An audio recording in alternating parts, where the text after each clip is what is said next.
Hello everyone, welcome to my channel Relationship Stories. Today, one stranger is asking us, am I the idiot for rejecting my girlfriend after saw her pee?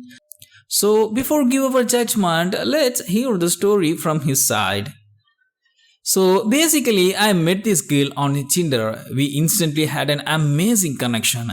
I have met lots of people off the app, and I can tell you, I have never wanted someone as badly as I wanted her before actually meeting in real life. Due to life circumstances getting in the way, we chatted non-stop for 2 weeks. Conversations about everything, our traumas, hopes, and dreams, our childhood stories, our secrets. Needless to say, I was falling for her very hard and I was super anxious to meet up. The night before our first date, I could hardly fall asleep, and she felt the exactly same way about me. Also, it's worth mentioning that we had been sexting really hardcore for days before our date.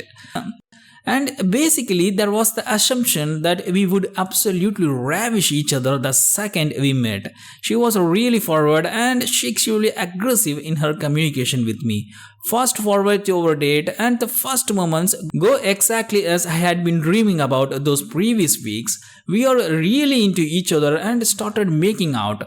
And that's when I noticed she had a pee. I stopped everything and I asked her, so you are a trans, am I right? And she basically said that we had such a special connection. She was afraid of telling me earlier because she didn't want to ruin things, that since I'm bisexual, she assumed I would not mind. She assumed I would not mind. I was instantly floored. Despite being bisexual, I am not sexually attracted by trans women at all. It has nothing to do with not viewing them as a real woman, but there's something about the idea of women, what a click, that's off-putting for me, and it's totally not my thing. I then instantly made some distance between us. I was respectful to her all the times, but I told her I needed to go home and process all these informations before I could try have any reaction. On my drive home, I started getting really mad. If we didn't been sexting, it would not have been that big of a deal. She doesn't owe me anything, but the fact that we were obviously going to freak, how could she hide something like that from me and not give me the right to know beforehand? I feel really stupid for having constructed this fairy tale in my head for 2 whole weeks because she didn't bother to tell me this obviously relevant fact. It was a terrible feeling, and to be honest, I'm still really freaking crushed about it. I got home and texted her thanking her for the date, but that I was disappointed and pissed and didn't tell me before that it was not going to work out. She then proceeded to get angry with me, told me I was being irrational and transphobic and whatnot. So tell me guys, am I the idiot for doing this? My opinion about this issue is not an idiot. She should have told you it's not transphobic to be not attracted to trans girls. That's like saying someone is homophobic because they don't want to date their own sex. It's also very rational to be upset. She was hiding something from intentionally, and that's not okay when you are trying to start some kind of relationship, especially since you guys seem to have been having some pretty deep convos. Sorry you had to deal with that. Now we will see what our friends think about this issue. Our friend once said, not an idiot, from what you have written, I don't get the impression that you are transphobic at all. You simply are not sexually attracted to trans women. Those are two completely different things. Dating can be extremely difficult for a trans person, and so I understand not wanting to reveal it until getting to know a person. However, it is pretty too naive to think that waiting right up until the moment you have yes is going to turn out well. She should have brought it up beforehand, although depending on how much history she was with a bisexual man, she would have honestly not have realized that it is not the same thing. That being said, because her response was to call you irrational and transphobic rather than accepting and trying to understand, our friend too said, Our friend too said, "Not an idiot. I think it is important for people to be upfront and honest in relationships. And you are not transphobic for reacting the way you did, in my opinion. Like you say, it's not as though the sexual chemistry was unexpected, and I think she showed you lack of respect by just assuming you had be cool with it.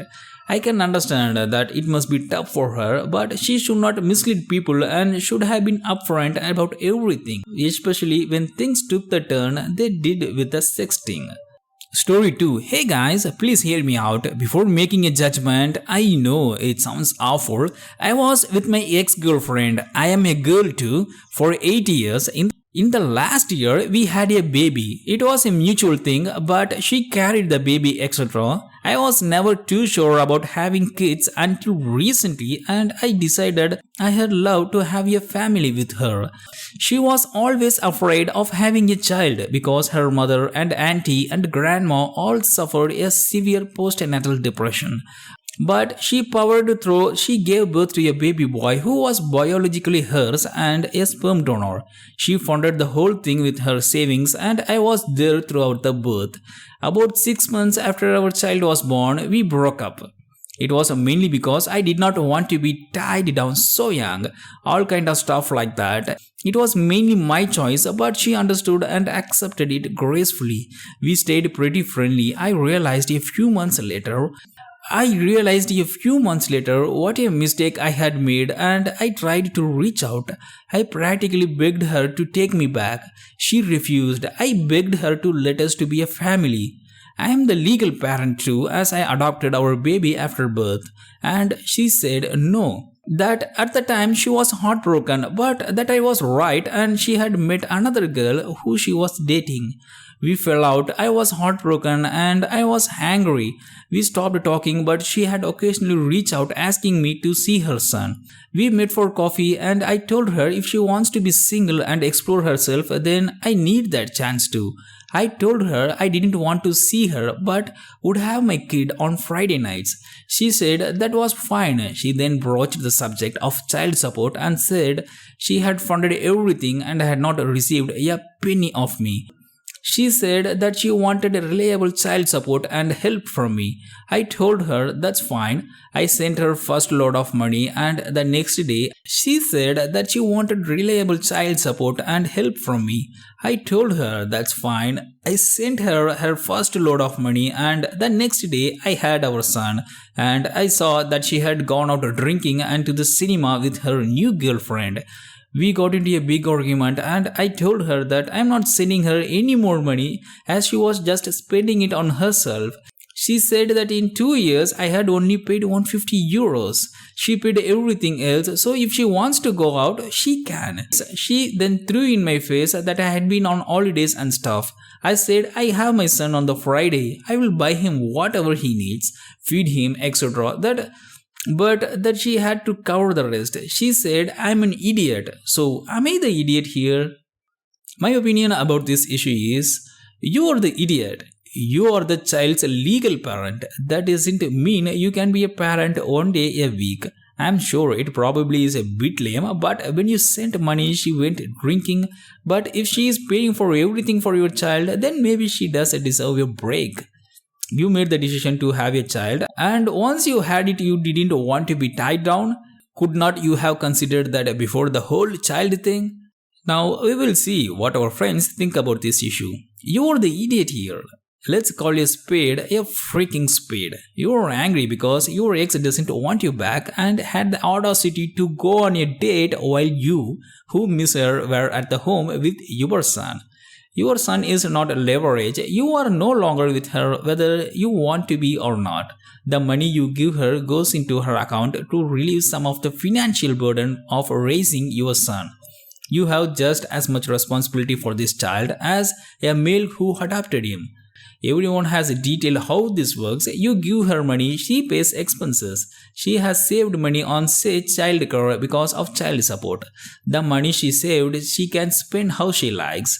She can have a life without you as she likes. You are not the keeper of her life, nor should you leverage a child because of your bitterness. Wow, this made me mad. Our friend too said, "You are the idiot. You agreed to have a child with your partner. The fact that it was a sperm donation doesn't negate your responsibility. IVF has been used for years to help people have children. The concept is not new, and there are not any excuses. A parent who conceived a child through IVF doesn't just get to step out and say, 'Not mine now,' because the DNA doesn't match up like it's some huge surprise. What makes it worse is that you legally adopted that child. That's not exactly a spur of the moment decision.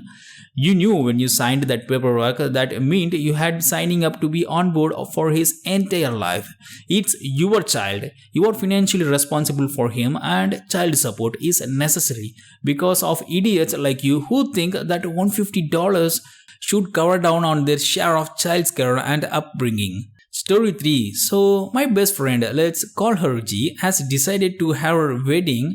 That's awesome, and I'm happy she found the one. The issue is, G never sent out save the dates, meaning last week we got the actual wedding invitations for a wedding that is happening in 1 month. It will be all her grandmother's ranch, and it seems like a pretty nice wedding. Here is where the issue started. A few months ago, me and 3 friends decided to plan a trip to Australia to backpack a sightsee for 2 weeks. The trip starts 2 days before the wedding, so we can't go. G knew about the trip as we invited her, but I'm guessing she forgot. She is mad at all of us for not just cancelling the trip and being at her wedding. All of us are not super rich, so this would be a huge loss if we cancelled the trip. So we are not. I also want to add that she invited 50 people I asked, and only 20 can make it as she gave me 1 month notice. She is flipping her head and acting like we should drop everything for her. Am I the idiot for not just cancelling my 2 week trip to go for her wedding? My opinion about this issue is definitely not an idiot. Not just because she is flipping ship on you because of her failure to plan something so important, but also because you have not really said one bad word about her in this thread. I had been livid if my best friend planned her wedding on a day she already knew I had expensive plans and tried to make me feel bad and emotionally blackmail me to cancel something I have had planned and had been looking forward to. Go have fun and don't stress about her. You seem like a nice person. If you feel bad, just make sure to get her a gift or something. Now we will see what our friends think about this issue.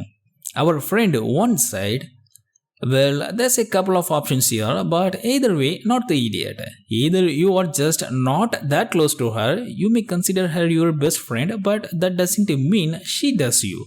Because she either decided to get married while you are away, or she didn't pay attention to your plans, or she is getting married in a scramble. She's either pregnant or just throwing it together. Her being upset you can't attend when she should have known in advance because you told her about your trip, is where she being the idiot. Enjoy your trip." Our friend too said, "Not the idiot. Weddings are costly, even on the people who attend them. And 1 month notice is not enough time to plan for all of that. If she is willing to spend the cash, she needed to do her homework to make sure she is giving everyone a fair chance at planning to attend her wedding. She knew you were going on that trip and probably knows you are not made of money. If she can't connect the dots, then she's got bigger issues with understanding some common courtesy."